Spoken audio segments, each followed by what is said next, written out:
Hey guys, it's Lavetta. And it's Miriam. And this is the Notorious Women Podcast, a comedy podcast about some of history's most notorious women. Yes. Welcome to another episode, everybody. How are you, my darling? Oh, Lord. I mean, I'm fine. I'm good. I'm just very busy. I feel like there's so much going on in my brain, which P.S. inspired the women that I chose to talk about today. Just throw that out there. Listen, you getting right into it. Okay, before we do that, we're going to jump right in. But okay. Just a reminder, guys, to go to the Apple Store and leave us a comment. Leave us a review. Yes. A 5-star review. Pretty please. Pretty please. Pretty please with a cherry on top. Yes. Mm-hmm. It just helps people find us, and because we're still building our audience, and we just want more and more people to discover us, because I think Miriam's pretty great, and I'm pretty sure she thinks I'm awesome. So I do. I think it's not so much about me, but I make good friends. Yes. So I'll give myself that credit. Yeah. So we want more. We want to build our audience more. So that will help people find us if you go to the Apple Store and Apple Tunes in the podcast section and leave us a 5-star review. Lavetta and I are pretty sure that we could change the world, like through our podcast. That makes sense, right? Yeah, absolutely. So, yeah. I absolutely believe that 1,000% and with no doubt whatsoever in my mind at all. What's that, doubt? That's not doubt. No, what is that's that? not doubt. I don't know what that is.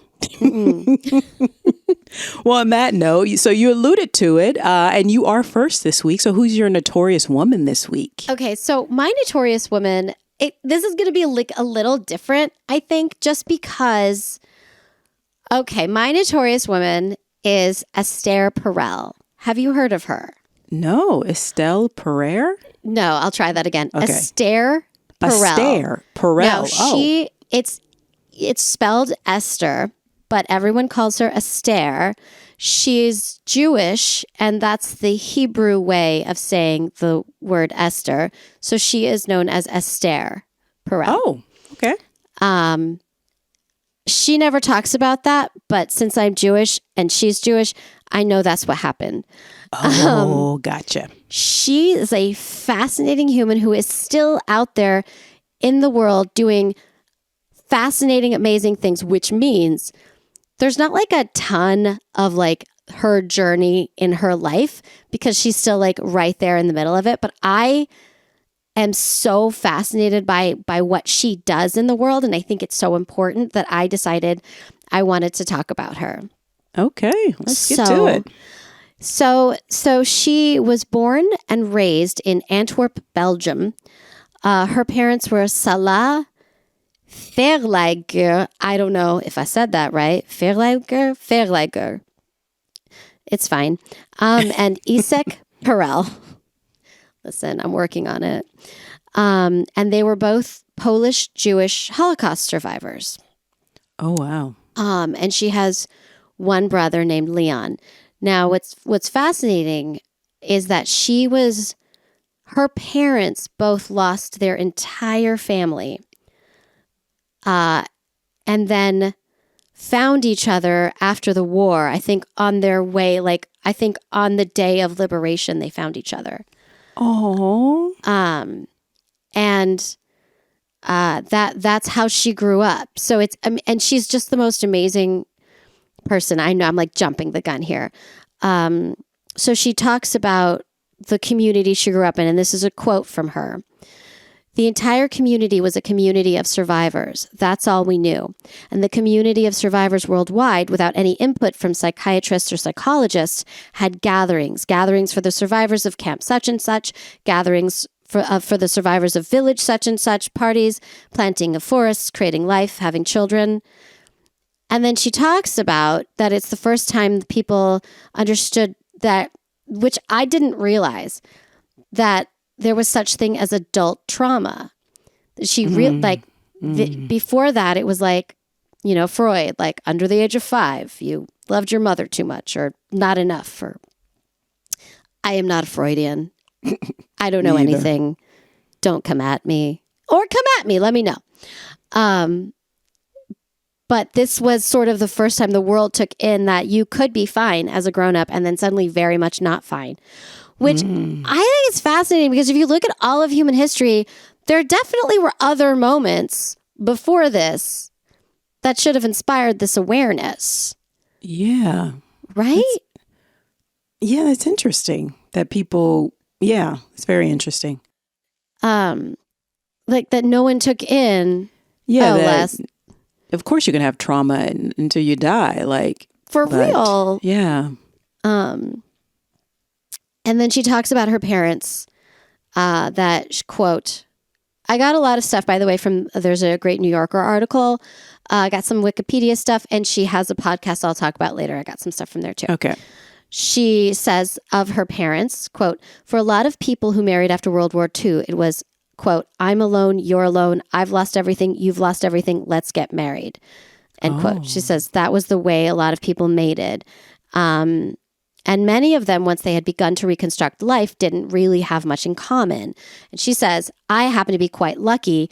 My parents met the day of liberation on the road, but she was more educated. He was rather illiterate. He adored her her whole life.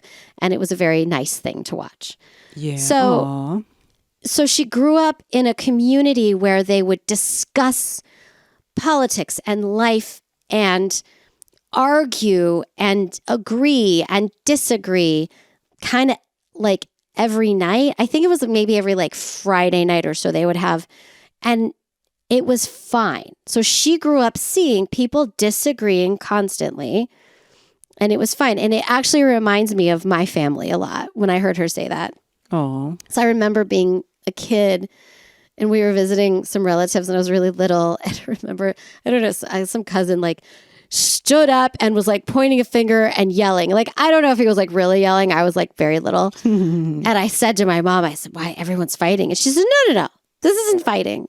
This is passionate talking. Yeah. I was like, oh, okay.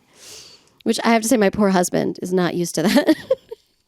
Really? He's Italian, American. Oh, but they weren't like that. Oh, they were just quiet. Yeah, I think his parents maybe came from that, but then they weren't like that. They were both I think the youngest in each of their respective families, and they were both let's just be quiet. Oh. Let's just take deep breaths. It's true. When you come from a loud family, you're just can we just have quiet time? Yeah, but then I met them and I was like, why is everyone so quiet? What's happening? So that's kind of her background. That's how she grew up. So she attended the Hebrew University in Jerusalem in Israel. She earned her BA in educational psychology and French literature. And then she earned her master's degree in expressive art therapy from Lesley University in Cambridge, Massachusetts. So she initially trained in psychodynamic psychotherapy before finding a professional home in, it's called family systems theory.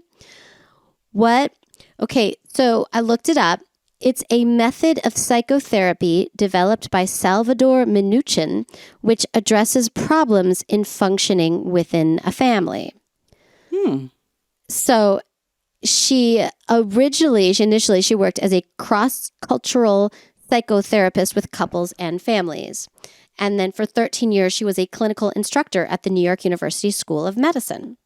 What's cross-cultural family? What does that mean? Cross-cultural psychotherapist for couples and families. Now listen, I don't have any of these degrees, but my guess, I say my theory because then it sounds smarter, is that I'm Jewish and you're Muslim and we're married and we have children. Oh, okay. And your family does it this way, but my family always did it this way. And she's like, let's sit down and figure this out. Oh, okay. That sounds lovely, actually, and very necessary. Very necessary, right? Yep. So she's also, total side note, according to LinkedIn, okay? Not she the knows LinkedIn. Listen, she knows 9 languages. Now, here's what I will say. I totally believe her. I do too, and now I feel significantly stupid. Yeah, stupid. Yeah. So she is a very successful therapist. She tours. She gives lectures. When she's in Europe, she gives lectures in their native tongue because... Oh, not only does she know other languages, but she can give speeches in other languages. Oh, that's a whole nother level. So like, I love her, but I also hate her, you know? But like, show off, nerd. Right, nerd. I'm just jealous. She was the consultant on the Showtime series The Affair on the first 2 seasons. Oh. And this inspired June Cohen, Audible, and Jesse Baker, who later became her executive co-producer, to consider her for a podcast that would be like a he said, she said. But she was like, what I do isn't he said, she said. That's not exactly how it works. So she invited them to listen in on a session, of course, giving approval. And this was the beginning of her podcast, Where Should We Begin? In 2017. Now, this whole thing sounds like I'm just like trying to pimp someone else's podcast. I just want to be clear that she has given me... I was over here being like, I'm tight over here, as they say. Tight. Yeah. What's going on? No, I'm just kidding. Just kidding. Esther, we're hungry. No, she's given me no dollars. So, but I think she's her... Okay, I want to talk a little bit about her point of view and what she does. She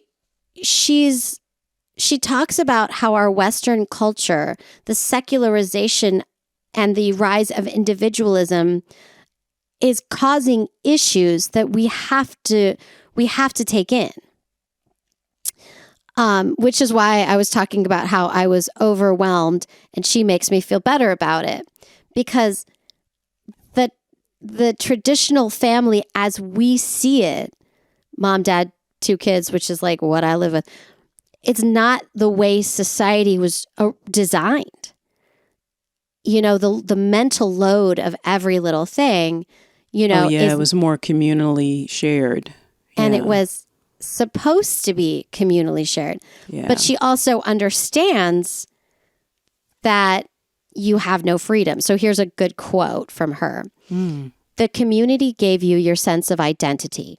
You knew who you were, you knew what was expected of you, and you knew how to behave. You had a lot of certainty, a lot of belonging, 0 freedom. End quote. So, wow. What she also talks about and was in a movie, a documentary style movie called Monogamish. Monogamish. Get it?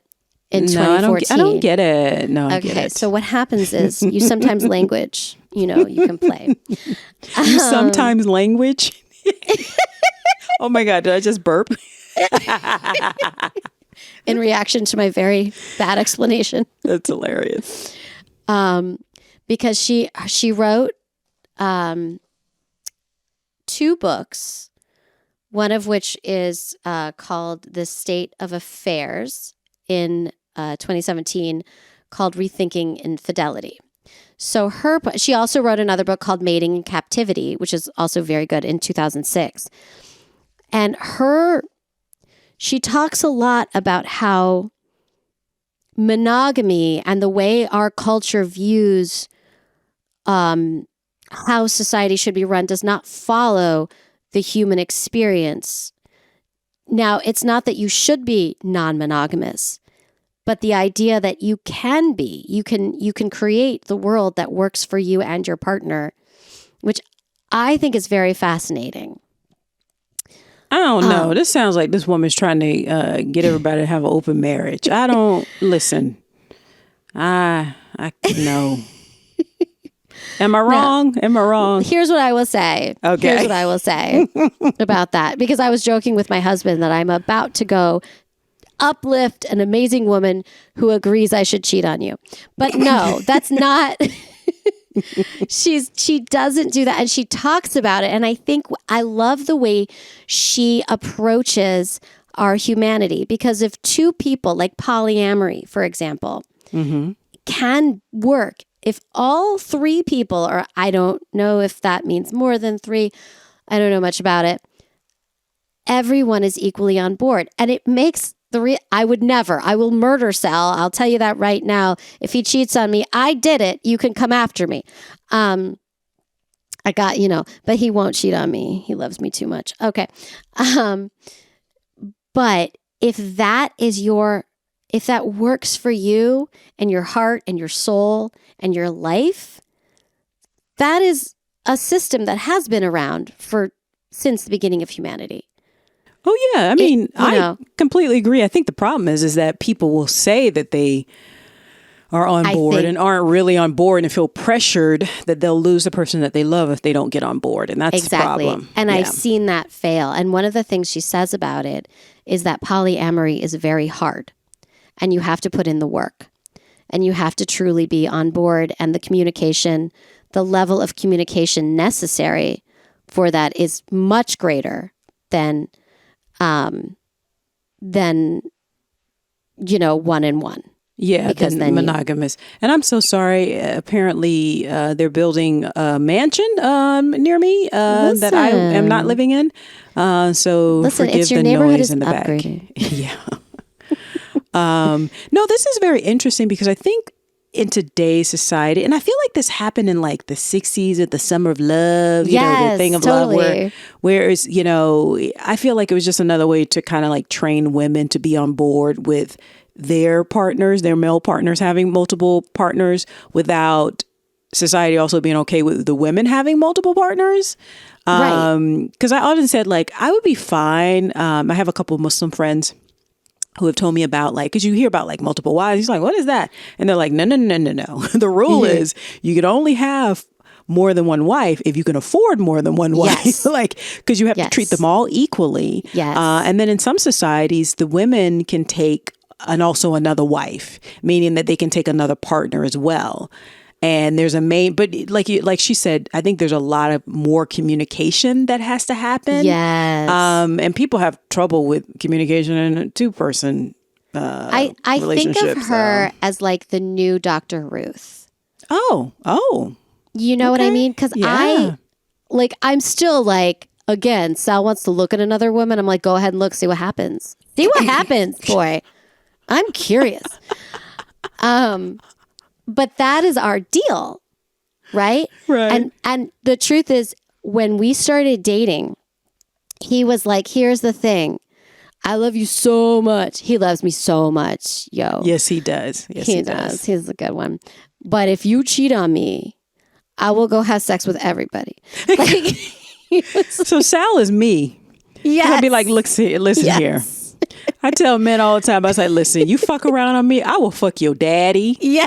I fuck your brother. I fuck your whole boy. Hell, I might even look at the dog funny. I get my dog to fuck your dog. Okay? This is what we doing.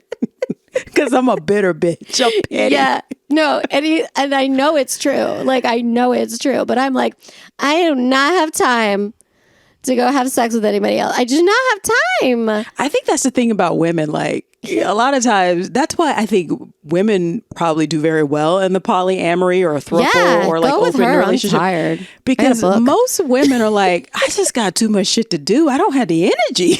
I got a vibrator and a really good book. Go. Although Tilda Swinton apparently has a husband and a lover, and I'm all for that. No, yes. Listen, do what you got to do. One is stability and one is pleasure. Great. Yeah, I mean, most women say, because they don't have the benefit of having a Sal in their lives. I've often thought, like, I need like 3 or 4 husbands, like boyfriends. Like, I need one who's really handy. I need one who's like really sensitive, and he and I can talk. I need one who's like intellectually stimulating and like fun to travel with. Like, really, you know what I mean? Wow. And then I need one to dick me down all the time. So, I mean, most of those people could just be your good friends. Yeah, I mean, but then that gets kind of tricky because it's always tricky when you're dealing with other human beings. It's always tricky. I mean, I think that's where I think part of it is because it's not I think like from what I have learned a la her podcast about polyamory is that there is a community and it's supported. In fact, in Somerville, Massachusetts in 2020, they legalized polyamory because it's a huge polyamory community. And with all of those very, very strict COVID rules about hospitals, a spouse could go, but nobody else kind of thing, where there's two spouses and they saw there was a lot of that. So they made it legal so that the significant others were included. You didn't have to pick. Oh, gotcha. So it's a whole world I know very little about. And I'm about to explore it personally. But no, I am not. No, that was a no. That was a negative. That was you're not going anywhere tonight, Salvatore. I might go somewhere, but like just to a dance class. It's fine. But another thing she talks about, and it's a big thing that is on her like agenda, which I was like so important, is that how our connections and our communities are dying. How that's part of the issue, like our virtual life, which has a lot of benefits. Like literally recording this podcast could not happen without our virtual life. But it is destroying a part of our humanity. And she talks about that. How because we are not in person as much, when you disagree with someone. So remember, she grew up disagreeing all day, but family was family and everybody loved everybody. But when you're disagreeing virtually, you learn to hate those people in a way you wouldn't if they were in the room. But see, for me, this is like a chicken and egg situation because like as a Black woman, walking around in the world, I don't know what it is about Black women, but many, many people in our society, we're invisible, but then we're also hyper visual, or hyper visible in a lot of ways. Like people, I don't know, they want to be near us because at one time, at one point we were considered like kind of nurturing. So they're all up in our personal space. At least that's been my experience. I cannot tell you how many times I've literally been standing in line and people are all up on me. And I'm like, why the fuck are y'all all on me? Wait, what are they doing? No, they're because in America, we are very aware of our personal space. Yes, we are. So, and they're invading my personal space in like the most random places. And it's not just me. A lot of Black women can tell you, like, you'll be standing somewhere, like you'll be literally standing looking at the cereal in an aisle. People will come up, like reach around you like you're not standing there. And you're just like, really? All you had to do was say, excuse me. Like I need to get like, it's the most bizarre experience. What the fuck? And then the hair thing, that's a whole nother thing. People wanting to touch you. People literally wanting to paw at us. I know pregnant women, you've been pregnant. Like people want to like just touch pregnant. No, you cannot be touching people's belly. I don't know you.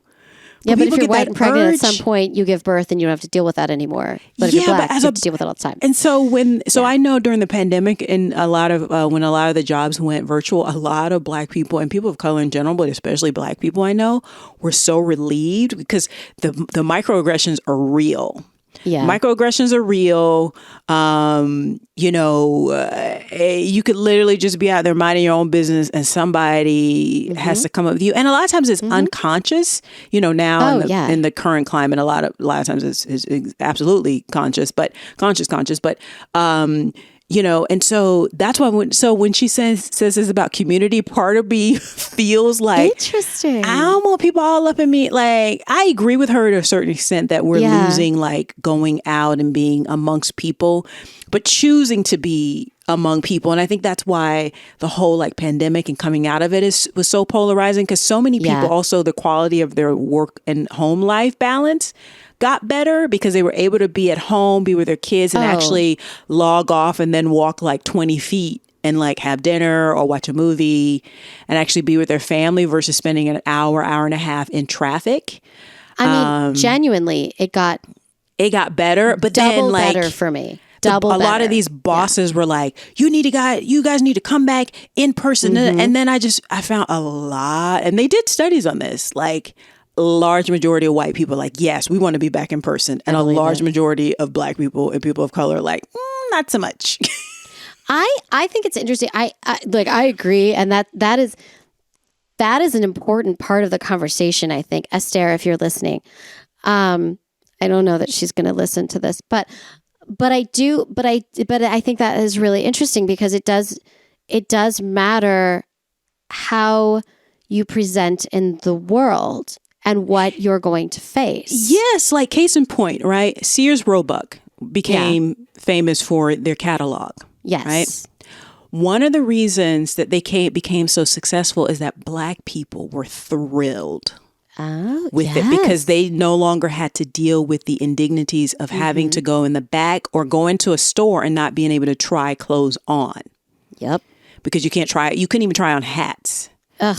You know, they'll take your money, but you can't try on hats or having to go through the back door. So when Sears Roebuck, like that whole like mail order thing was like a godsend for, and I'm sure it wasn't just for Black people. I'm sure for people who presented Jewish visibly, you know, people, Asian Americans, you know, Latino American, like anybody who, because, you know, it's whites only and then coloreds. Coloreds meant Black and everybody else. Like, I think people forget that. But like, they really meant Negroes, but it's white and then the others, basically. Yeah. And so like Sears Roebuck was just like, and then also poor people.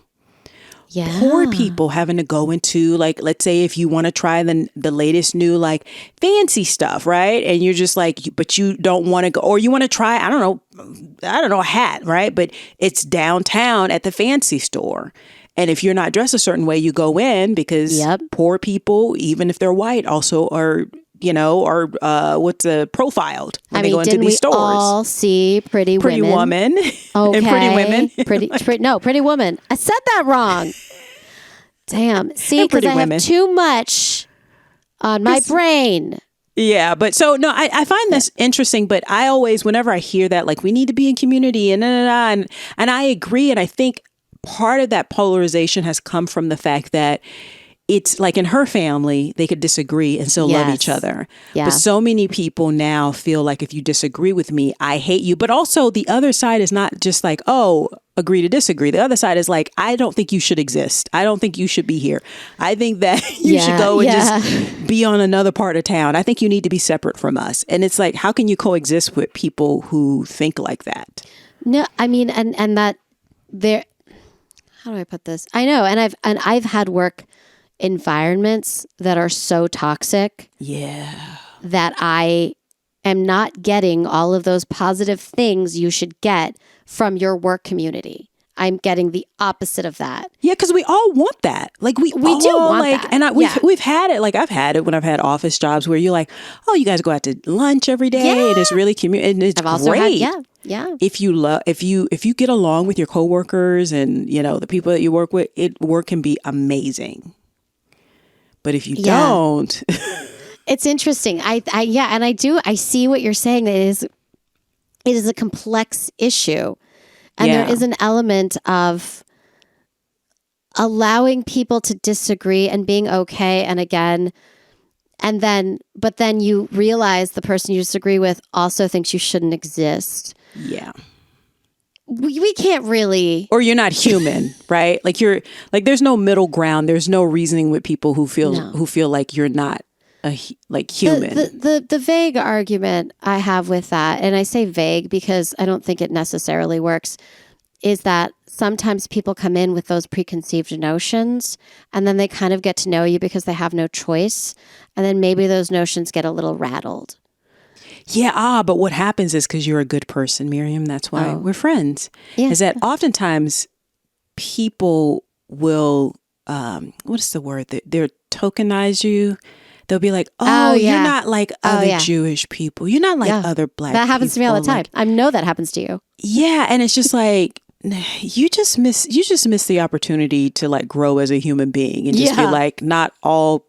Like maybe what you were taught is not true because you actually have evidence that it's not true. and you're just choosing to be like, oh, this is an exception to the rule. But the rule still exists. I know. I like to think positively, like even the exception to the rule is better than no exception to the rule. Yeah. But I don't know about that, because I think it still allows people to have like, because like what she's saying is that if we are together more, physically together more, we'll see each other as human beings and connect more. That's not necessarily true, because literally in the American experiment, this is a multicultural society, and instead of embracing that, which I think is our strengths, actually. Yeah. I always think about that every time we have the Olympics. I always think, because like a person can be American, but they can look like they're from the other nations, right? Yes, and I actually love that. I love that. America, you have no idea what the person's going to look like. That's our superpower. That's totally our superpower. But just in the society, our original sin in this country, slavery and genocide. Taking land. Genocide is the word. Yeah. What is the word? That's the word. And I agree with her, but I also think people do mental gymnastics to like not learn the lesson. And that's what I find very, very curious, right? Like I find that because those of us who are in the society who are in the fewer numbers, we have to adjust to the ones who are a majority in number. You're right.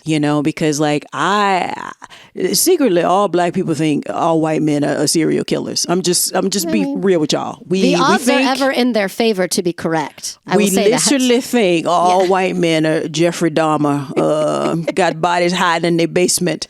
So, but we still have to live in the society. We still have to date. Right? Like dating, like say interracially dating, right? And then you hear about this guy, this just killed this like 19-year-old woman. This white guy just killed, it was racially motivated. He's a serial killer. And like he is on these dating sites saying he's open to dating interracially. And she's probably being like, because people are like, you got to be open. And she goes on a date and the guy kills her. And they like find body parts. Jesus. So in my mind as a black person, I'm like, see, Jude Law do look tempting, but is he gonna eat me?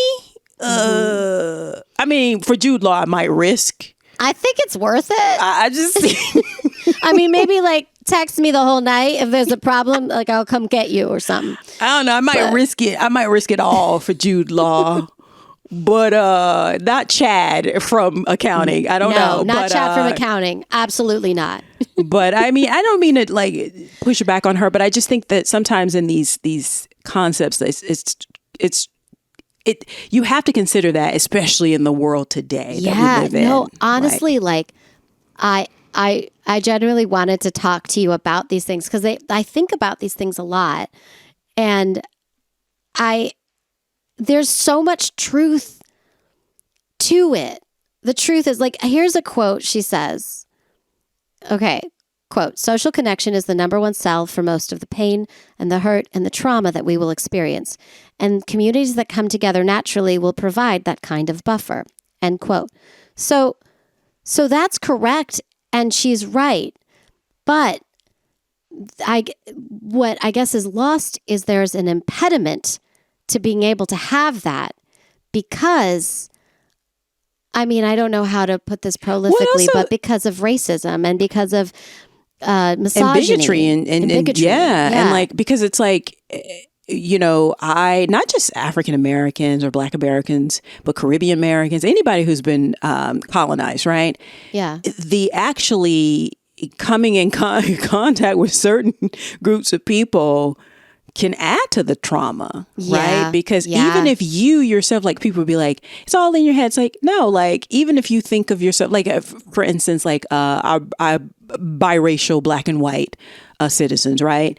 Some look biracial, quote unquote, some don't, right? So even if you're like, well, I don't want to pick, I'm not Black, I'm not white. And it's like, well, in the society, what were the rules that came up? And this is a modern thing, obviously, since the transatlantic slave trade. We didn't have this before. Right. Because even with slavery before, you might be a slave, but then your children become part of the society and you're no longer, it's not an ongoing thing. Like it's so people can slavery. Stop saying slavery was for the beginning of time. Don't blame America. No, I blame America. Well, not just America, the whole West, but like bondage wasn't like a generational thing, right? So but it's just interesting how like when I hear that, oftentimes I hear like that's what we talk about like white privilege. Lavetta, I feel like that only works in the homogenous society. Can I tell you what happened to a friend of mine the other day? Of course. So my friend is Italian. Mm-hmm. Her mother is Italian. Her sister is Italian. Never thought too much about it other than she makes really killer pasta. Delicious. We're chatting. I hadn't seen each other like 2 weeks, so we're catching up. And she's like, oh my God, I have to tell you what happened to me. So her mother was, I think she was volunteering to help this group out. And I couldn't tell you what this group was. It was like some maybe arts group or something. They were having this little event. So her mom was like, hey, kids, come with me. And, everyone's a grown up. So they're like, sure, Mom, let's go spend the day with Mom and go to this thing. And then the people she was working with were all like white. And she said, they looked at her and she went, oh, you're the Italian ones. Oh. And the entire time they were treated like you get treated, like I get treated. Like exotic, but like exotic not being a good thing, like different. But at one point, the woman goes, wow, your daughters are just wonderful. And apparently takes her checkbook out and says, how much for one of them? Now, no. I think it was part of the thing that they were doing, but the phrasing was very wrong. Yeah. And that's a white Italian person. Yeah. Oh no! In America, white kept expanding because first it was just like, oh, the wasp, Because like I said, we always joke like the Irish weren't white for a long time in America, and the Irish are literally some of the whitest people. They're see-through.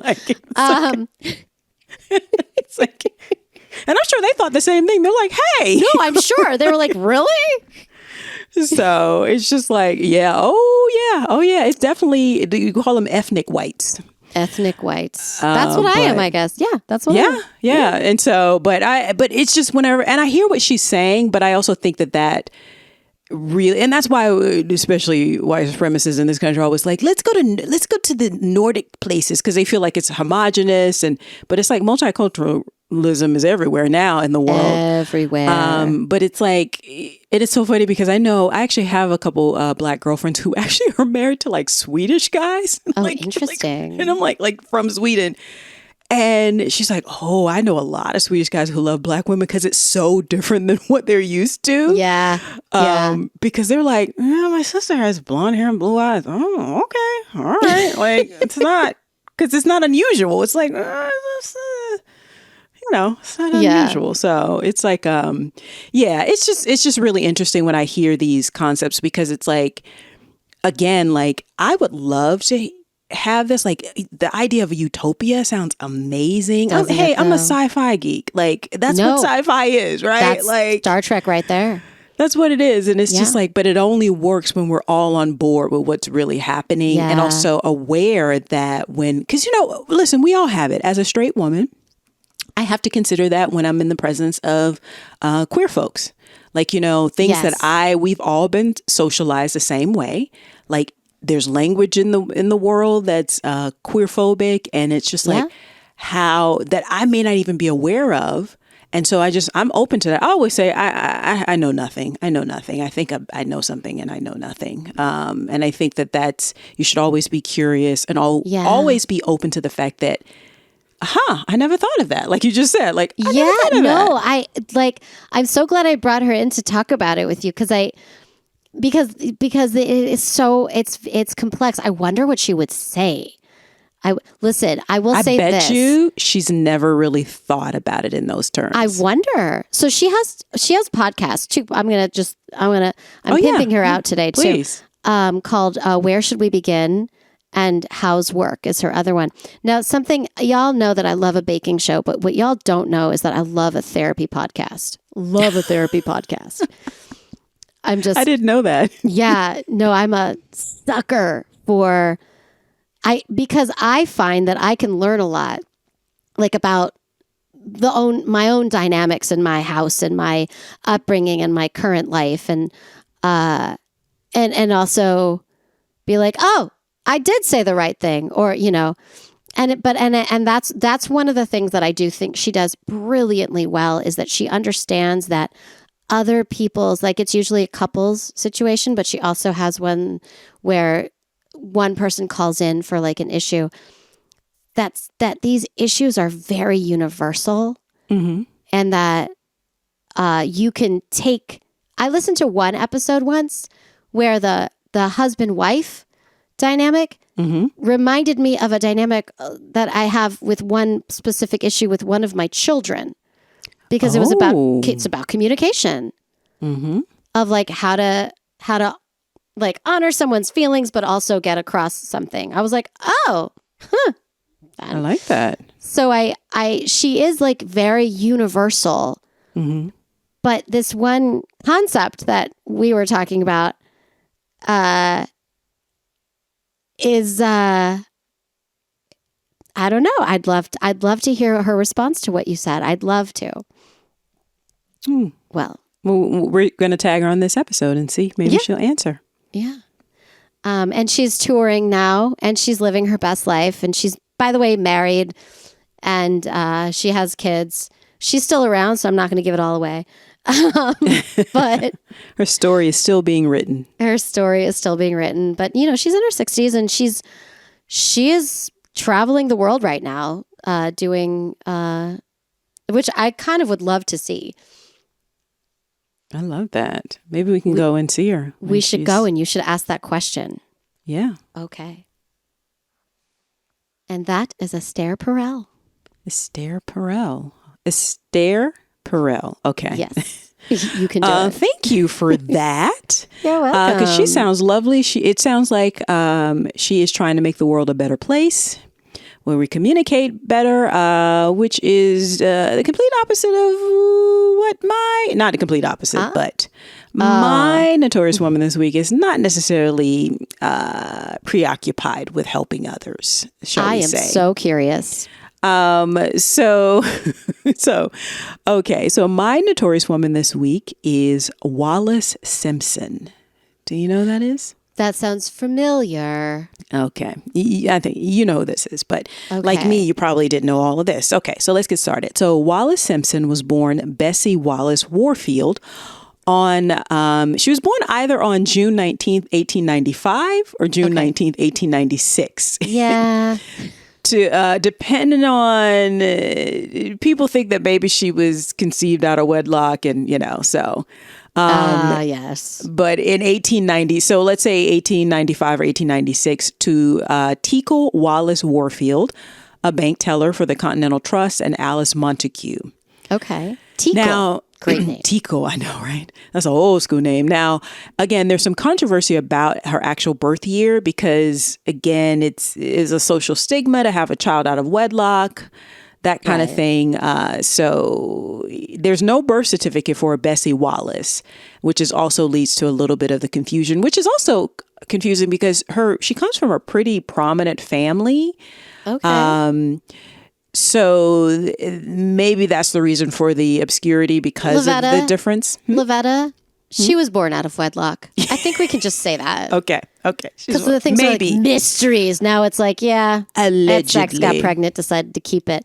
That's fine. We would say allegedly. So allegedly. Ancestors do not need to come after us. Okay. No, please do not. Whatever the case, she was only about 5 months old when her father died from tuberculosis. Oof. That's very sad. Forcing her mother, Alice, and her to depend on the kindness of her husband, her deceased husband's family members. They were wealthy, actually. Oh, okay. So she was actually, again, they had to suddenly depend on her husband's family. Okay. And because women didn't really have jobs back then, No, that they kind of weren't thing. allowed. No. They weren't allowed. Yeah.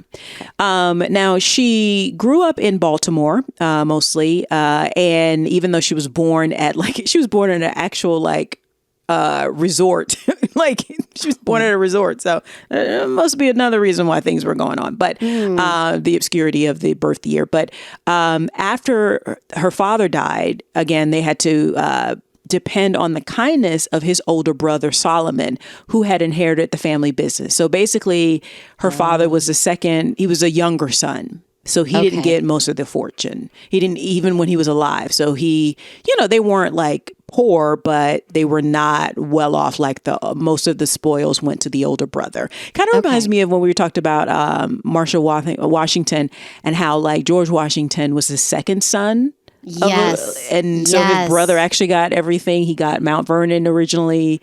And then when he died, then it went to George. So same thing here. So they basically went to live at first with her Uncle Solomon, who was a bachelor around town, and her grandmother, her paternal grandmother. And now they bounced around a little bit. Her mother actually did start working. She was like one of those like jobs for well-connected women who once were rich. And the fact that she and her mother no longer had that kind of wealth. And so her mother, she grew up under that thing, being around rich people, but not being rich herself. Basically. That sucks. Yeah. Now, she first attended Miss O'Donnell's school in Baltimore, and then around age 10, went to Arundel, an all-girls school in Baltimore. That sounds like Lord of the Rings. Okay. Yeah. And then for high school, she went to Oldfield School. It was a very expensive all-girls school in Maryland, which was paid for by her rich uncle. Okay. So it's that kind of thing, like you don't have your own money and you have to ask family members, that kind of thing. So that it's kind of Gilmore Girls. Yeah. And that kind of tension is always sort of around her whole life growing up. And while at that all-girls school, she became friends with some of the wealthiest girls, including a DuPont from the DuPont family. Mary Kirk, who's the daughter of and an heiress to the Kirk silverware fortune. Oh, yeah. Now, while at that all-girls school, a fellow pupil at the time said of Wallis, because she was called Wallis after her father as a nickname. Oh, that's even cute. Though hers is Bessie. So her first name is Bessie. But a school friend recalled of their time growing up in high school, basically, quote, "She was brighter than all of us. She made up her mind to go to the head of the class, and she did." Okay. Though her jaw was too heavy for her to be counted beautiful, her fine violet eyes, blue eyes, and petite figure, quick wits, vitality, and capacity for total concentration on basically on the person she was talking to, ensured that she had many admirers, end quote. Okay. I like how they're like, well, she wasn't perfect. But she was always immaculately dressed because, again, she's feeling like that pressure of not really being rich, but hanging around the rich girls. Totally. So in April of 1916, so she is about 20 years old. Okay. And again, she grew up to have a lot of admirers. And because this is the time, actually, this is in the Gilded Age, pretty much. The Gilded Age is coming to a close during her teenage years, actually. So she's around all this fanciness and extreme luxury. So she grows up to be a pretty, like, maybe not a natural gorgeous girl, but considered very attractive. Okay. And in this time, white women especially the way that they could rise up in society is through marriage. Yes. Right? Oh, yeah. So in April of 1916, she met a man by the name of Earl Winfield Spencer Jr. He was a Navy aviator. Name. Yeah, it's just people just talk like this. She met him in Florida, which should have been her first red flag. Yeah, right? Come on. Yeah.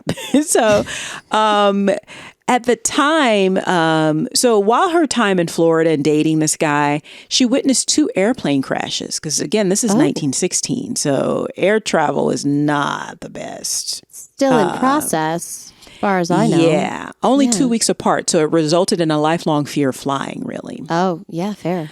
So they met in April of 1916 and then got married in November of 1916. Oh, that's very fast. So Wallis is like, I am going to get me a husband. And he's going to be a dashing naval officer. Mm-hmm. Now, Wynn, her husband was known by the nickname Wynn. His name is Earl Winfield Spencer.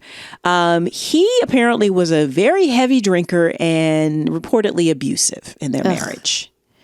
So their marriage was rocky from the start. And then World War I broke out. So he started traveling, and first they were, they traveled together because he was stationed. And then he started traveling and being away, which I don't know, who knows, she may have thought that was a good thing. But at that young age, she may still have been like, I want to be around my husband, even though he's terrible when he's here.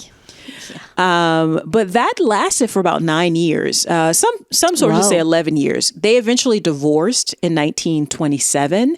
Okay. But during that time, she traveled a lot. So including to China. She actually went to and stayed in China for a couple years. Did she take boats? Took boats. That's pretty much how they traveled back then. Oh, that's true. Yeah. Because again, flight was pretty new. They were still working out the kinks.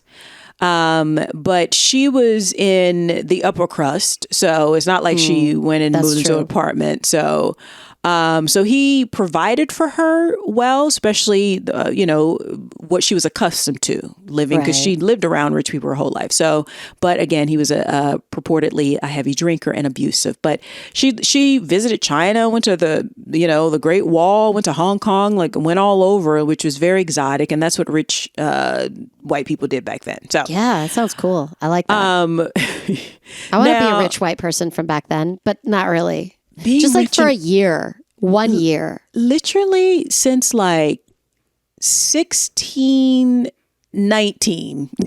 I would say 1590s. Being a rich white person has been awesome. Really awesome. Awesome for a long time now. So you can look at the world and be like, the world is great. What's the problem? What's the problem? It's fantastic. And it's so funny. Side note, I don't have it here, but in my research, one lady said that, she's traveled around, so maybe she learned how to speak Chinese. They were like, no, the only thing she ever learned how to speak in 2 years was, where's the champagne? So it tells you what kind of woman you're dealing with. Okay. Yes. Now, so with Wynn out of the way, good riddance, alcoholic, she became involved with a man by the name of Ernest Aldrich Simpson, an Anglo-American shipping executive. He actually divorced his wife to be with Wallis. Oh. And her divorce was finalized in December of 1927. And then she and Ernest got married in July of 1928. Oh, very fast. Okay. Yes. So the Simpsons temporarily set up homes in Mayfair, London, which is a ritzy part of London. Yes, of course. Yes, of course. They had a furnished home and 4 servants. Only 4. Oh, right. Only 4. So they're living well. She did exactly what she set out to do. She set out to be smart and witty and attract a rich husband. Succeeded. Ding, ding, ding. And by all accounts, he was not like the first husband. So he wasn't abusive alcoholic. Oh, good. Okay. That's good. So she's probably thinking, score, I hit the jackpot. But this is 1928. What happens in 1929? Boom. Stock market crashes, right? And it happened actually when she had sailed back to the United States to visit her mother, who was sick at the time. Oh. And during that time, basically, everybody was invested in the stock market. She lost basically all her fortune. Oh, damn. And she couldn't really afford to take care of her mom, who had actually remarried and managed to, be I feel like Wallis actually did better than her mother in marriage department, but her mother did okay after a while. Oh, that's good.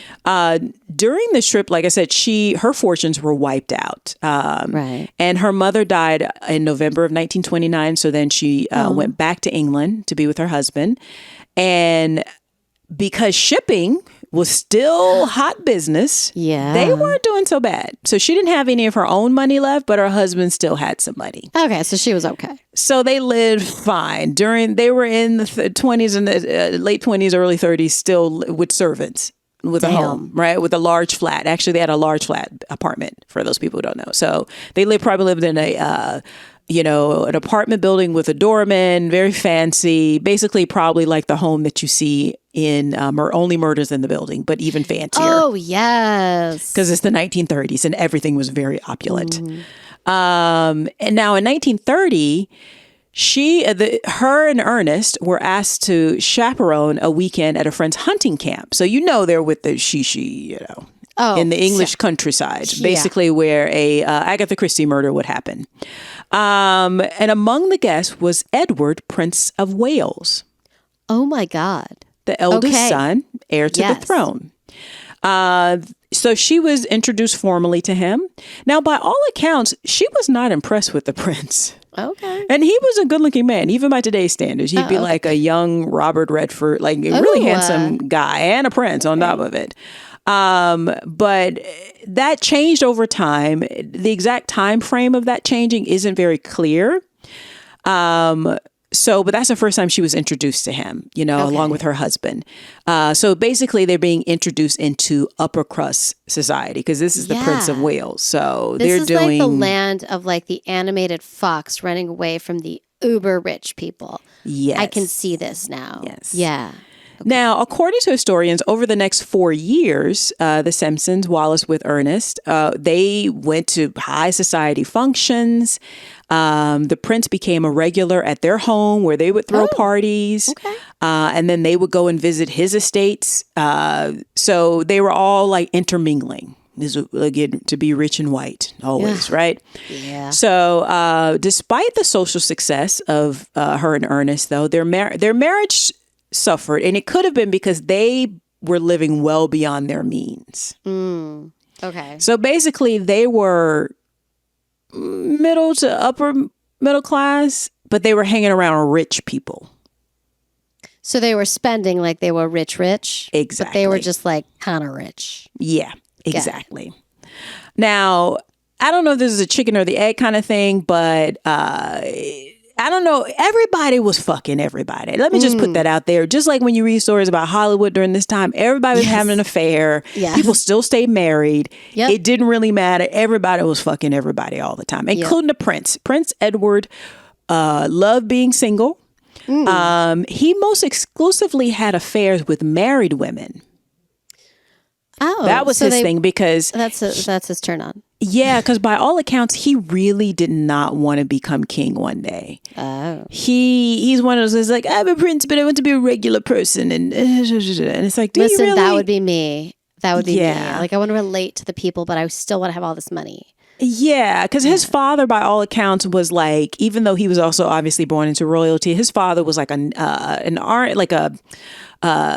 I think he was a naval guy or army guy. Like he was very disciplined. He took the, being king very seriously. He was a very serious king and he wanted to do a good job. But his eldest did not. His eldest was like, oh, this seems like a lot of work. I don't know about this. I think he just probably didn't have the confidence, frankly. Despite being, like I said, he's handsome, even if he were not a prince. This guy would be okay. And then the fact that he's a prince and he's rich as fuck. Yeah. So I'm not mad. He didn't want the pressure of getting married. So his parents were like, dude, you got to get married. And he's like, I don't know, stymie all that. I just want to dip into the lady pool as often as possible. So he often had affairs with married women. So he would have long affairs, like 13 years. Like, so he would have a mistress for like a long time. That's like a relationship. I don't know. It's good to be prince. Yeah. Because you can do whatever you want to do. So that's right. He, and his current mistress was an American actress by the name of Lady Furness. Okay. So that's a great name. He was well into 7 8 year relationship with her. So she was his main woman. And she had a husband, but it was all good and dandy. Oh, he was like, whatever. Satisfy her. I'm busy. This is with rich these people. Whores over here. Yes. I'm telling you. I guess, his paramour, right? Right. So she was an actress. So she had to go to New York one day. And back then they had to get on a ship. So it took forever. Right. So she asked Wallis to keep Edward company while she was gone. She said, can you please have sex with him? That's no, what she just said to keep him company because he's very kind of needy also. He's very, which is, So, pathetic. Go on. It's fine. You can say it. But so she probably, because I would imagine if you thought there was any chance that she would be attracted to my man, and she would not say that, but just like basically keep them company because they've all been hanging out a long time, right? Just hanging out and being rich and not having a job. So, but when she returned, the three of them went out to lunch. And so basically this is what happened. This is like a scene out of a movie. So they're at lunch and Edward goes to do something and Wallis smacks his hand. Oh. Which is it was a non-sexual exchange, but it was an intimate exchange. Yes. And in that moment, Furnace was like, are you fucking kidding me? These two motherfuckers are fucking. Like, yeah. Well, she told Wallis, keep an eye on my man. And Wallis heard, please have sex with my man. That's clear to me. I mean, honestly, it could have been one of those things where they thought, oh, maybe we'll try it out. And like, because by all accounts, Wallis was not into Edward. She thought he was kind of like whiny and boring. Like, she just was not. Because, this is a woman who had to, who got by on like her charisma, basically. Right. So everybody who met her loved her. They said she was the life of the party. She could dance. She just had a personality because she had to have a personality. He's the prince. He doesn't have to have a personality. No, he doesn't. So, but just that, and I think that's such a specific thing that she smacked his hand because that's not only an intimate thing, but that's like kind of like an inside joke thing. Like when you have an inside joke with somebody and you're just like, and so Furnace immediately was like, fuck. Because when you are the prince's mistress, you get a lot of financial support. You get gifts. Your husband gets gifts. Like you're taken care of. It's a status thing. So this is why these women would enter into this too. Are we not going to talk about the fact that her name is Furnace? Or no, we're just going to gloss right over that. Okay. What do you mean? Furnace? Like the thing that stokes the fire in your house? Yeah. Okay. I mean, it's spelled differently. It's spelled Furness, but yes, Furnace, Lady Furnace. I just needed a moment to be 12. Thank you. Yes. So basically they fucking, and Furnace is like, fuck. Because it's not even like, oh, I think she was in love with Edward. And again, this was why he beds married women because it's like, I can't marry you. I'm sorry. I can't marry you. But also it's the end of, even though Edward will probably still be helping you and, you can still be in the society circle, but you won't be getting special treatment like the new mistress. So at some point while she was gone, the two had sex for the first time and Wallis became his new top bitch, basically. Now, Edward denied this because the word got around and they were all still hanging out. Edward denied this to his father, King George V. Okay. But allegedly through reports to the king, servants had seen them in bed together. So they were boinking at his official residence. So, now, after this, though, apparently Edward fell hard for Wallis. Like hard, like obsessed with her. Which you think, it's just the honeymoon period of a new lover, sure. But so that's what most people thought that was happening. So, but he fell hard. So he was like, I can let my other bitches go. And this is my main bitch. So he's focusing on her. Now, again, reports say that she was not in. She was just like, and she kind of tolerated him because, again, to be in the prince's favor is a good thing. Yeah. But she figured he would just continue with his other entanglements and she would just start getting, financial security and special treatment because, again, her and Ernest are having financial. They're trying to keep up with the Joneses. Yeah. So they need help. So, at first Ernest was like, and then they're like, maybe this is a good thing. He's like, go to him. Yeah, because they both thought, and also because by all accounts, Wallis was crazy about Ernest. They loved each other. Oh. So they thought, the prince will tire of me soon and then move on. But in the meantime, we're going to take advantage of this financial opportunity and business opportunities. Like, for instance, now that you're in the prince's inner circle, Ernest is getting invited to like the number one men's private club. Yes. Where you get to meet other men of business and do business dealings. Fancy white men doing fancy white men things. Yes. So basically this move ensured their financial future. Right. Yes. Now, as the affair went on between them, it became more and more visible because, again, by all accounts, he became obsessed with her. Okay. And it was distressing to the king and queen. Apparently, one of the reasons that he became obsessed with her is that she essentially bullied him. So the smack on the hand, he loved that. And she was very American, so very straightforward. Yeah. And Americans have, we are very straightforward. So he loved it when she'd just be like making fun of him. She'd be bossing him around, which also makes him ideal for somebody to have an affair with. Cause you're like, I could totally boss this guy around. Yeah, like, this is perfect. This is perfect. Like, he's not abusive. I don't have to do some weird, maybe he has some weird fetish thing, but I feel like there was like a sadomasochistic situation happening. On her end, but she could be the mistress and he could be her dom. Exactly. So her this submissive. Is the right dynamic for her. Exactly. Yeah. Now, unfortunately for Edward, though, who really didn't like all that royal stuff he had to do, in January of 1936, his father died. And he became King Edward VIII. Well, fuck. So after his father died, Edward immediately broke protocol. Because remember, they are having an affair for about 2 years now. 18 months to 2 years. So he immediately broke protocol by watching the proclamation of his accession from the window of St. James's Palace in the company of Wallis, because she's still married. What? Oh my God. Edward, what are you doing? So again, they're like, but also at this time, Wallis thought that he was going to end it because he probably has to get married. And because again, she was like, this is fine for now, I guess. And he was like, no. He's like, you are mine. And she actually tried to break it off with him and he threatened to kill himself. Oh, reportedly. My God. So she was like, what am I? He was very emotional. He was like, I need you. I can't. And then all of a sudden he has more duties. So he's like, I need her with me all the time. So Ernest is like, what the hell is going on? Because they thought it was fine occasionally, right? They thought this was going to end probably like last year, right? Yeah. So eventually Ernest, her husband, was like, so what up, player? What we doing?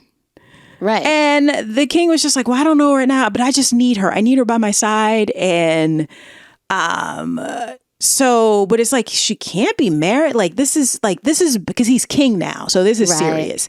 So Ernest actually talked it over with Wallis, and they loved each other. But at this point, he had already taken another lover as well. Oh, fair. Because Wallis was tied up with Edward because he was so needy. So she asked one of her friends to look after Ernest, and then they started having an affair. Didn't we just talk about how if everyone agrees with a situation, it's okay? Esther Perel would agree with this as well. So I'm actually like, this is fine. The problem is that there's financial commitments. Yeah. And this is why when you were talking about that earlier, I was like, So Ernest is like, funny. But they're still there. So he's catching feelings with his mistress, former friend of Wallis. But Wallis has also been busy with Edward because he's been keeping her busy, like occupying her time, right? So, but Ernest was like, well, we're gonna have to do something. So he actually agreed to arrange. He agreed to arrange to be caught in a hotel room for the papers. En flagrante. Yes, to make a clear way for her to ask for a divorce. Okay. So, and then, it was win-win for him. His financial future is set and he's with the woman he loves. So he and that woman actually eventually got married after he and Wallis divorced. Nice. Yeah. So they got divorced. And now once the coast was clear, especially for Edward, but I still feel like Wallis was like, I don't know about this, because her and Ernest were definitely more compatible. But now Ernest is catching feelings for this other woman. So I could feel her being like, okay, well, at least the jewels are nice, right?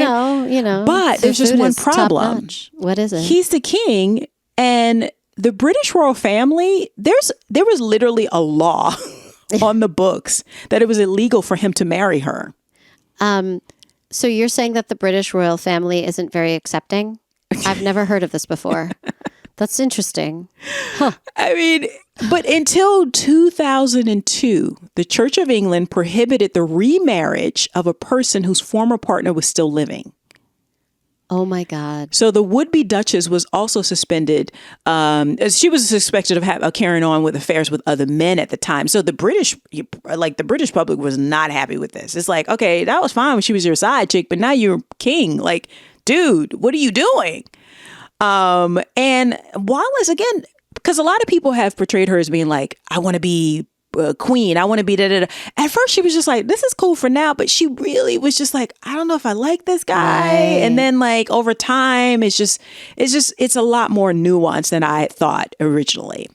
But again, the British monarchy and the press are like, no, you cannot do this. So of course they turned on her and was like, oh, she's just a gold digger and da-da-da, which I don't disagree, because she definitely liked to live the high life. I mean, she was in general a gold digger, like, she, but she was doing fine with Ernest. Exactly. She was doing fine. She was like, we could have just wrote this out. Like, aren't we all a little bit interested in money? I'm just saying. Yeah.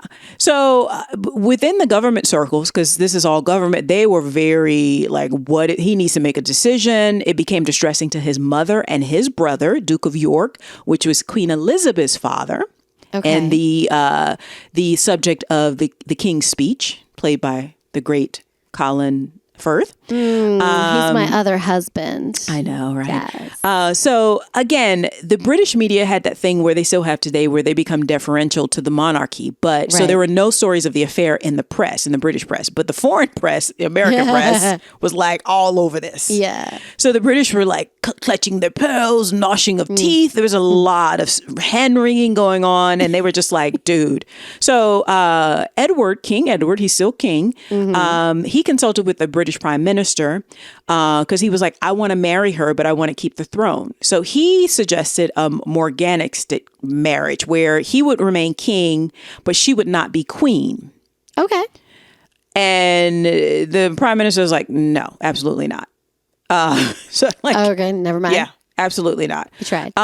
So then he was just like, and also he said, if you were to marry her, the government would be required to resign completely and separate themselves from you.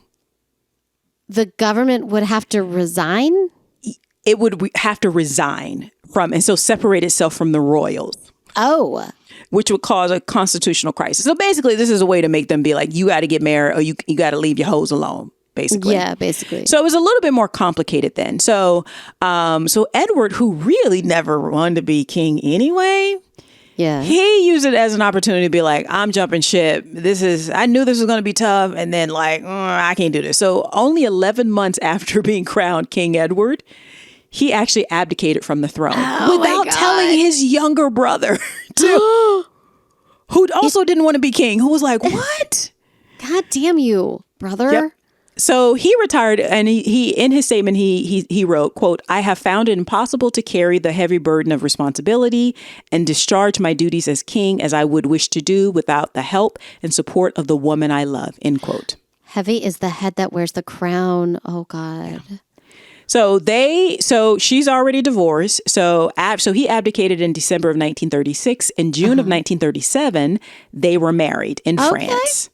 And they actually, after he abdicated, his brother, who became King George VI, bestowed them with the title of Duke and Duchess of Windsor. Oh, that's nice. His brother was a lot nicer than, So his brother was just like, okay, whatever, you just leave.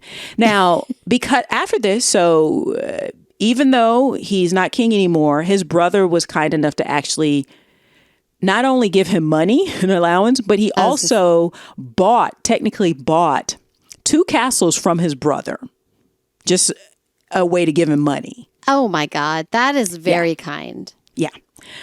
So even though they lived a wealthy yet nomadic life, before and into the start of the World War II, they lived in France. He was stationed in France in the British Army. But these motherfuckers. So there's a portion of British high society that were Nazi sympathizers. Yes, there are. And King Edward and Wallis Simpson were the head Nazi sympathizers, apparently. Oh, no shit. I did not know this. These motherfuckers were like, Fuck the Jews. They visited Adolf Hitler in 1937. And he was thrilled. He was obsessed with Wallis. He treated her like a queen. Yeah. Because after he abdicated the throne, he would call his brother every day, basically, and be like, why won't you crown her queen? Like, give her titles. Da, da, da, da. Like, give me more money. Da, da, da, da. And he's like, motherfucker, you abdicated. Yeah. And we about to go to war. I got stuff to do. Okay. Busy. I got a family. I got a stuttering problem. Like, get off my dick. Okay. But it's his older brother, so he indulged him. He would take the call. And after a while, he was just like, I got too much shit to do. While they're gallivanting around with fucking Hitler as early as 1937. And then while in Nazi Germany, Hitler treated them like to the royal treatment because these are royals, right? And he was just like, yes, this is how my queen should be treated. Because again, he's obsessed with Wallis. Now, while in Germany, this motherfucker, Edward, was like, I want to give a speech asking for appeasement to the Nazi cause and talk about his love of fascism in general, because the Nazis were getting ready to enter Poland. That's when all hell broke loose, right? Right. And he wants to give a radio broadcast saying we need to just simmer down, everybody. It's not that bad. They just want to come in and take over a little bit, but it'd be fine. It'd be fine. So fine. And the BBC's like, absolutely not. Like, how about no? No. So the war continued, and they eventually fled France, but because they're Nazi sympathizers, they're doing well in Europe. They're traveling around. Like, they're basically living the high life while war rages around them. These people are horrible people. They're horrible people. Not only that, but Wallis herself was suspected of leaking secrets to the German government. Oh my God. So much so that Edward's brother, King George VI, was like, and so when he abdicated, they basically was like, you should leave England. So which is why they went to France. But now they're gallivanting around with the Nazis and fucking Hitler. And after a while, George and his brother, the king, and Winston Churchill's like, I think these motherfuckers are like passing along secrets. Yeah, because to neutralize them, but also like to save face, because this is the former king of England doing this and his wife. They sent them to the Bahamas and made him like the prime minister of basically over the Bahamas. Yeah. Wait. Because they couldn't trust him for... Really? Yeah. No. Because they were like, these motherfuckers are going to be... island. Please to go swimming every day. Oh, that's so British. You should be like, oh, I'm a white man and everything I see is mine. So literally, Edward and Wallis... Basically, Churchill and his brother, everybody knew that these motherfuckers would... Anything you said at a party, they going to tell the Nazis. Yep. But it's embarrassing because he was literally the king of England. So they sent him off to the Bahamas where he quote unquote worked. Just to put a final nail in that coffin of how terrible these two were. He said that he thought that World War II was caused by Roosevelt and the Jews. Well, that's all I needed to hear. And that he never thought Hitler was such a bad chap. No. Okay? It was Roosevelt and the Jews that was truly the problem. Again, all this is, I'm saying allegedly, but all this is in the biographies, the historical biographies. Yeah, it's well documented, apparently. So, probably now, true. I'm going to speed through this a little bit because I'm running a little long. I apologize. But so after the war, they're living the lap of luxury throughout the war. The only inconvenience is that they have to move when the bombing and the murder and mayhem starts. And again, I'm sorry. The Germans pummeled England. Like they kept bombing England. Like the British got, So he's gallivanting and his sympathies lie with the Nazis. Mm-hmm. Yeah. Yep. Which people say that it's such a blessing that he actually abdicated, because had he not, he would have allowed Hitler to basically take over. Like you know how we talk about how people are complicated? Because of Wallis, England steered clear of the Nazis ultimately. Yeah, like even though she was down. She was like, yeah, this is my people. The Nazis are people. Oh, yeah, total asshole. But like, good for you. Time and place, that worked out. I feel like Churchill and the people who actually ran the government would have pushed back. But imagine having the King of England wanting to, like, having the ear of the King of England during World War II. Like Hitler having crazy. It's terrifying. So after the war, they continued to live in France, where, again, they spent a comfortable retirement. By this time, his brother was sick of his shit. So basically kind of cut him off. Good. Cut and they that motherfucker off. Because they're used to spending money, so they had gone through the money that they had. But because they're royals, this is that soft power that they call it. The French government actually gave them like a home and allowed them to stay there for free. And he and Wallis, because now we know they're not the most upstanding moral people. Allegedly, they were doing some shady stuff that was going on to make ends meet. And then Edward actually released a memoir. So, so they basically lived their life, basically just golfing, hanging out, having parties, being like and it's so funny after he left, it's like he wanted all the trappings of being king, but he didn't want to do any of the work, which is his whole existence. And then, unfortunately, his brother died. No. And then Queen Elizabeth became queen. Okay. And a lot of people thought that because he was so terrible and just stressing his brother out so much, because his brother, by all accounts, was a very sensitive soul and really wanted to do the right thing. He didn't want to be king either, but he's like, I got to step up. And that's where Elizabeth got her sense of duty. Like, you have to show up. You have to work. Like, you have to show up. We're figureheads, but we have to show up and give morale. And like, because they had to live through the war. But her father passed. And after her father passed, Edward tried to slink his way back in to take over. No, bitch. And people were like, no. The 18-year-old Elizabeth is going to become queen. Yes. But also later in life, he became a bit of a mentor to Charles. The one who's there now? Yeah, because think about it. They're so far removed because him abdicating for Wallis happened when Elizabeth was a girl. Yes. So this is his great uncle. But also he was friends with Hitler. That didn't stop anybody? No. Because again, remember, the English monarchy, the one that's there now, they had strong ties to Germany. But after World War I, they actually changed their name to Windsor. Oh, shit. Yeah. So,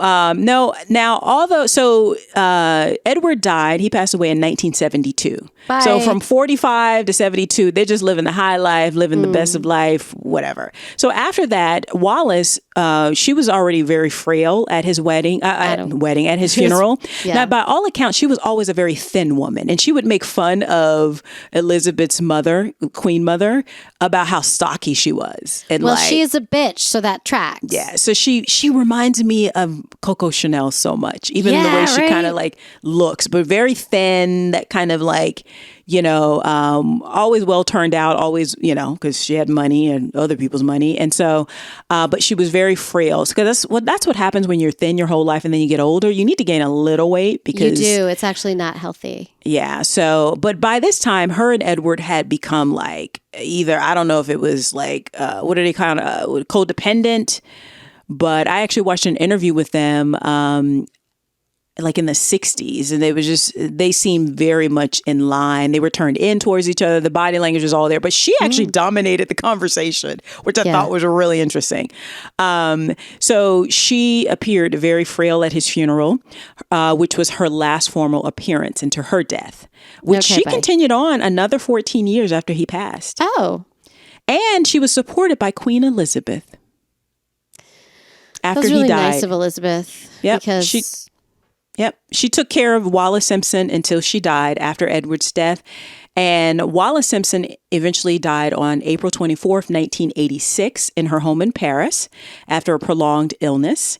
Now, the royal family had a great distaste, at least Queen Elizabeth's parents, her mother especially, had a great distaste for the Windsors, which was Wallis and Edward. Naturally, the whole Wallis thing struck a deep, deep nerve, so much so that Even in letters of patent, the Duke was permitted to be addressed as His Royal Highness, but she was never given the honor of being referred to as Her Royal Highness, which is why he kept harassing his brother. And it's just like, dude, I don't have time. There's a war going on. Like, leave me alone. But Nazis Duchess are bad. Okay, that's my answer to you. Okay, bye. It's just like, yeah. But she was instead addressed as Her Grace. So that whole thing with Meghan and Harry about the titles, that means something. It's like royal pettiness and shade. But after she passed away, they actually buried her next to Edward in the royal vault. Oh. But even at her own funeral, they never referred to her by name. I'm fine with that. So that is the story of Wallis Simpson, the American socialite, twice divorcee, who caught the heart of Edward, King of England, Prince, and then King of England. And he abdicated it so they could go and hang out with Nazis. Yeah, that is the most fascinating story. I didn't know. I've heard the name, and there was something royal about it. That's all I really knew. But I did not know all of that. That was amazing. And I thought, like, with the whole, like, Harry and Meghan, and he didn't abdicate because he was the second in line, but he basically left the royal family. But so people draw similarities between. No.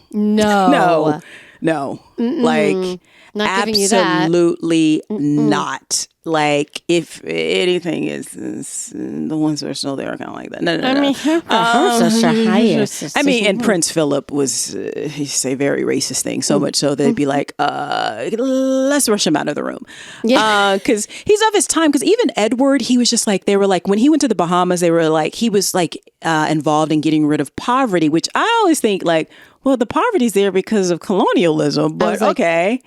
Look in a mirror and then figure it out. But he's very condescending. This is a kind of like condescending, patronizing, white patronizing way that they look at the quote unquote natives of the darkies or the like, because he was obviously he believed in eugenics. Oh, God, loved it. Wished it went further. And it's so interesting because Wallis is a very dark-haired woman. She's very, like I said, she reminds me of Coco Chanel in a lot of ways. Yeah. But Edward was very fair-haired, so I could definitely see why Hitler was obsessed with the two of them, especially with his round, pudgy brown hair. Listen, Hitler needed to look in a mirror a long time ago. Yeah, but yeah, that is Wallis Simpson. My notorious woman. Thank you so much for bringing her to light. I'm fascinated. Crazy, problematic as fuck. Oh my God. Yeah. Damn. Well, all right, guys, that wraps it up for another episode of Notorious Women Podcast. Guys, remember to follow us on all the things. Yes. Leave us a 5-star review on Apple Podcast platform, please. But also come and follow us and like and subscribe on our YouTube channel. And Miriam, where else can they help us out? We have all the social medias. So Notorious Women Podcast on Instagram, on TikTok. Also, the YouTube is, I'm going to say it again, the YouTube, I'm old, is Notorious Women Podcast. Follow us, like us, talk to us. I like to ask questions. That's, and we also have a Patreon. Yes. Patreon.com/notoriouswomen. patreon.com/notoriouswomen. All right, guys. And Nazis are bad. I think that's the lesson of today. I don't know why we have to say this, but apparently we do in 2024. It's fine. Nazis are bad. They were bad then and they're bad now. So, yeah. Just clarifying. We will see you guys next week. Bye-bye. Bye.